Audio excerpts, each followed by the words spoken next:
Alors, vous avez deux types d'ennemis de l'intérieur, puisqu'il s'agit d'eux. En Afrique, vous avez les ennemis de l'intérieur qui sont mandatés, qui sont les ennemis qui s'assument comme tels, qui sont des ennemis de l'intérieur qui sont des opportunistes, qui sont des ennemis actifs. Ça, c'est la première catégorie. Et vous avez une autre catégorie d'ennemis qui sont passifs, qui ne sont même pas conscients qu'ils sont des ennemis de l'intérieur et qui sont des ennemis de fait. Et donc, tout cela parce que vous avez de l'autre côté, il ne s'agit pas d'eux, mais puisqu'on parle des ennemis de l'intérieur, ça veut dire qu'il y a des ennemis de l'extérieur.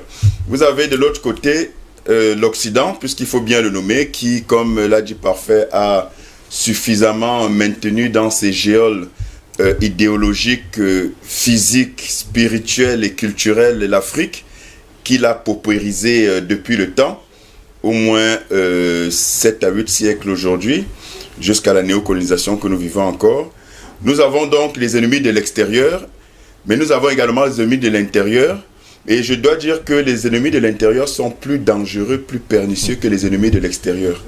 Parce que c'est quand vous avez dans votre propre maison un serpent que vous êtes plus en danger, puisque vous ne savez pas par quel bout il va sortir, si c'est quand vous dormez, si c'est quand vous êtes éveillé, alors que l'ennemi de l'extérieur, vous pouvez le voir venir.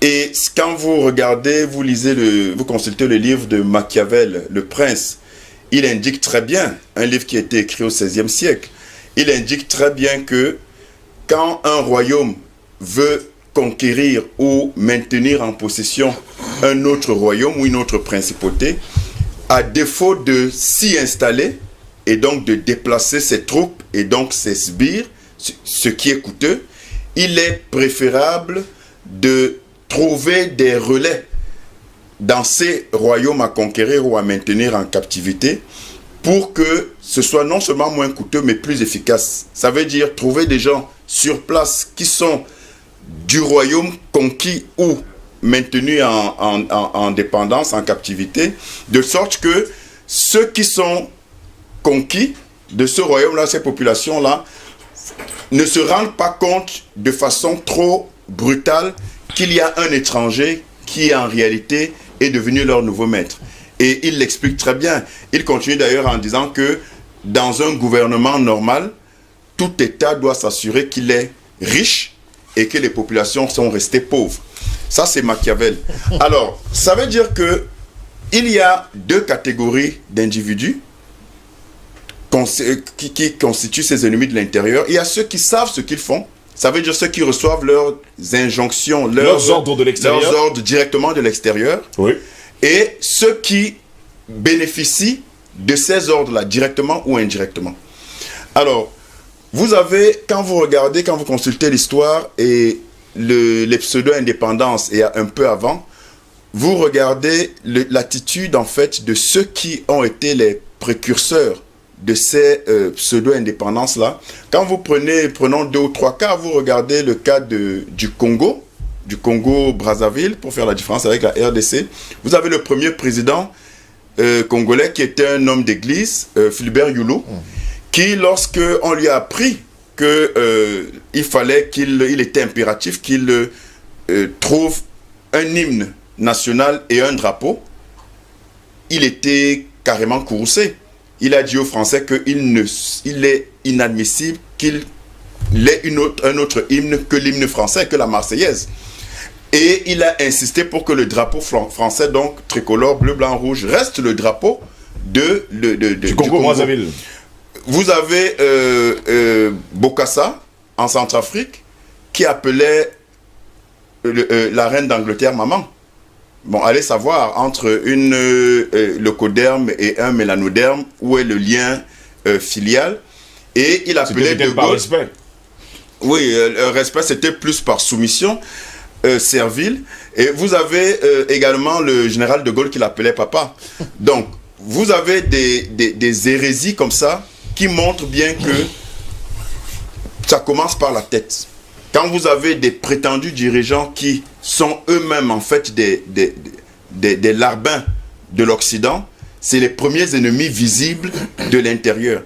Et vous avez les ennemis invisibles peut-être, mais surtout naïfs, qui en réalité ne sont même pas au courant qu'ils font le jeu de l'Occident, mais ont intérêt à maintenir la situation telle qu'elle est, parce que justement, ils tirent leurs avantages directs de ceux qui sont les mandatés de cet Occident-là. Alors, ça devient donc très compliqué pour le continent de se libérer réellement et de savoir sur qui il peut vraiment compter, puisque vous avez ces deux niveaux d'ennemis de l'intérieur. Du coup, ça vous renvoie à trois catégories d'Africains. Vous avez une première catégorie, qui est la catégorie de ceux qui estiment que la dépendance de l'Afrique vis-à-vis de l'Occident, en tout cas l'hégémonie actuelle, telle qu'elle se présente depuis au moins les années 60, que c'est dans l'ordre normal des choses. Ils estiment que ils ne voient pas où est le problème. Ils estiment que c'est même un ordre divin. C'est-à-dire que c'est Dieu qui a décidé que l'Occident, le blanc en général, devrait être au-dessus du noir. Et pour eux, ils sont même surpris quand vous parlez de combat. Vous combattez quoi?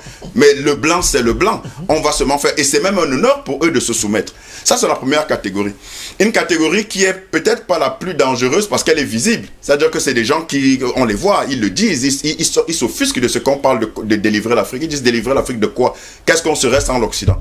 Vous avez une deuxième catégorie qui est une catégorie, à mon sens, assez dangereuse. Parce que c'est une catégorie très subtile, pernicieuse, qui se présente comme ceux qui veulent que les choses changent, qui se plaignent, qui dénoncent en réalité ou en apparence, mais qui en réalité sont des révolutionnaires de canapé, qui sont des panafricanistes de salon, qui sont des panafricanistes opportunistes, qui en réalité trouvent un intérêt à avoir une position qu'ils donnent l'impression en réalité qu'ils prennent fait et cause pour l'Afrique, alors qu'il n'en est rien. Ils sont très dangereux et ils sont nombreux. Donc, c'est ceux qui vont, de façon folklorique, arborer des artifices qui, prétendument, donnent l'impression qu'ils sont africains. Ils vont s'habiller africains, ils vont manger africain, ils vont parler africain, ils vont chanter africain, ils vont commémorer Lumumba, Sankara, Kadhafi, Sylvanus Olympio et tous les autres.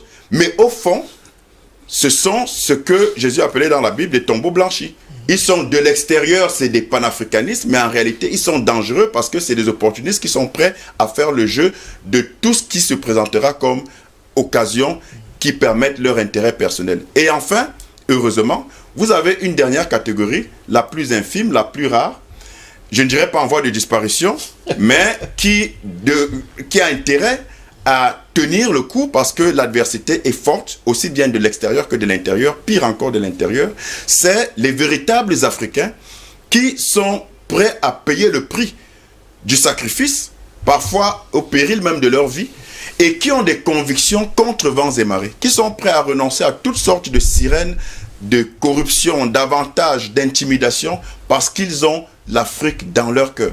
Ça, c'est les plus valeureux Africains, c'est les seuls Africains qui méritent d'être sur le continent, qui méritent d'avoir voix au chapitre, et c'est ceux-là que nous voulons prôner, ceux-là que nous voulons promouvoir, et c'est le seul gage de la délivrance et de la liberté de l'Afrique.